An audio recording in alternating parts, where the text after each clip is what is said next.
تو جھوٹ بولنا ہمارے جو معاملات میں سے ہے یہ شیطانی عمل ہے۔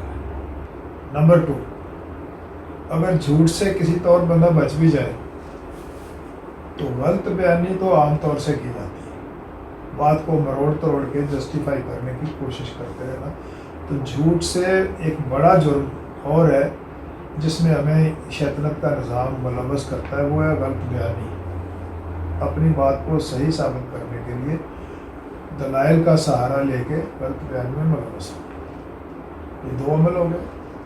تیسرا عمل یہ ہے کہ شیطان ہمیں غصہ دلانا چاہتا ہے، اور غصے کی حالت یہ ہے کہ جب تک کوئی بندہ غصے پر قابو نہیں پاتا، قرآن کے مطابق اسے القاء کے علم میں یا اس پر غیب کے علوم میں کوئی بات کرتی نہیں ہے۔ سورہ اعراف آیت 154 جب ترجمہ ہے، جب ساکت ہوا موسیٰ علیہ السلام کا غصہ تو انہوں نے وہ الواح اٹھا لی جن پر لکھا تھا کہ جو لوگ اپنے رب سے ڈرتے ہیں اللہ ان کے لیے اپنی ہدایت اور رحمت لکھ دیتا ہے۔ عموماً ہم اس آیت کو پڑھتے ہوئے سمجھتے تھے کہ جو لوگ اپنے رب سے ڈرتے ہیں اللہ ان کے لیے ہدایت لکھ دیتا ہے، تو ہم ڈرنے کی ترکیبیں ڈھونڈتے رہے۔ بعد میں پتہ چلا کہ ڈرنے کی ترکیبیں تو بعد میں رہ گئیں، جب تک غصہ ساکت نہیں ہوا وہ الواح اٹھا موسیٰ کو نظر ہی نہیں آئی۔ تو ہم اس آیت کی روشنی میں کہہ سکتے ہیں کہ لوح محفوظ کا علم اگر کسی بندے پر کھلنا ہے، اسے سب سے پہلا کام اپنے غصے کو قابو کرنا ہے۔ چوتھے نمبر پہ، نمبر 4 ہم کون کریں گے؟ تو شیطان کا جو نظام ہے وہ ہم سے لوگوں کی تحقیر کرواتا ہے، انسلٹ کرواتا ہے۔ کردار میں رسول اللہ صلی اللہ علیہ وسلم نے کبھی کسی کی انسلٹ نہیں کی، کافر کو کافر اور مشرک کو مشرک نہیں فرمایا، جبکہ ہم قدم قدم پہ لوگوں کی تذلیل اور تحقیر کرتے ہیں تو یہ اسوہ حسنہ کے خلاف بات جاتی ہے۔ جب ہم اس عمل میں ملوث ہوں تو سمجھ لیں کہ یہ شیطان کا فیوریٹ ہے اور اللہ تعالیٰ کے نظام کے اینٹی ہے، دوسروں کی تحقیر کرنا۔ نمبر 5 پہ جب ہم دیکھتے ہیں تو یہ دیکھتے ہیں کہ ہر آدمی خواہشات نفس کی تکمیل میں لگا ہوا ہے، جائز اور ناجائز کی کوئی صورت نہیں، کسی طرح سے میرا مقصد پورا ہو جائے۔ ہم سکول میں داخلے سے لے کے بچوں کی نوکری تک ہم نے کبھی میرٹ کا خیال نہیں رکھا۔ ہم چاہتے ہیں ساری دنیا مر جائے، میرا بچہ سکول میں داخل ہو جائے۔ بڑی عجیب سی بات ہے، اپنی خواہشات نفس، یہ میں نے ایک مثال دی۔ اس کے علاوہ لذات کی دنیا میں کھانے پینے کے حوالے سے، اپنی پسند کے حوالے سے بندہ اپنی خواہش نفس کے ہی پیچھے پھرتا رہتا ہے۔ تو خواہشات نفس کی تکمیل میں مسلسل لگے رہنا یہ شیطنت کا طرز عمل ہے جو وہ ہمیں داخل کرنا چاہتا ہے، اور ہم اس کا شکار ہو جاتے ہیں۔ اس سے آگے چلتے ہیں، تھوڑا سا اور دیکھتے ہیں، پھر ہمیں ایک اور قدم آگے ملتا ہے کہ بندہ خود نمائی میں ملوث ہے اور اپنے آپ کو بڑا کہتا رہتا ہے، اپنی بڑائی اور برتری ثابت کرنے کی ہر ممکن کوشش کرتا ہے، جائز اور ناجائز کوئی طریقہ نہیں کہ خود کو بڑا کہنا۔ تو خود کو بڑا کہنا یا سمجھنا شیطنت کی پیروی ہے، لیکن وہی بندہ جو خود کو بڑا ثابت کرنے کی کوشش میں لگا ہے، پھر نماز میں کھڑا ہوتا ہے، اس وقت کہتا ہے اللہ اکبر، اللہ بڑا ہے، جبکہ اس کا عمل بتا رہا ہے کہ میں خود بڑا ہوں، میرے خلاف کوئی نہ جائے، اور نماز میں کھڑا ہوتا ہے تو کہتا ہے اللہ اکبر۔ قول و فعل کا تضاد نظر آ گیا۔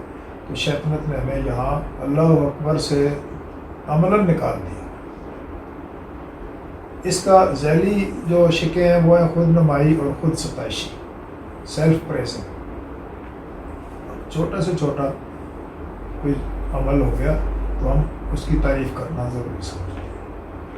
اب کوئی اچھا عمل ہم سے سرزد ہوتا ہے، اس کی تشہیر کرنا، لازماً لوگوں کو پتہ چلے کہ میں نے صدقات کیے، خیرات کیے، زکوٰۃ دی، کوئی بھی کام کیا، تو اپنے کسی اچھے عمل کی تشہیر کرنا، یہ بھی شیطنت ہمیں خود نمائی میں مبتلا کرتا ہے۔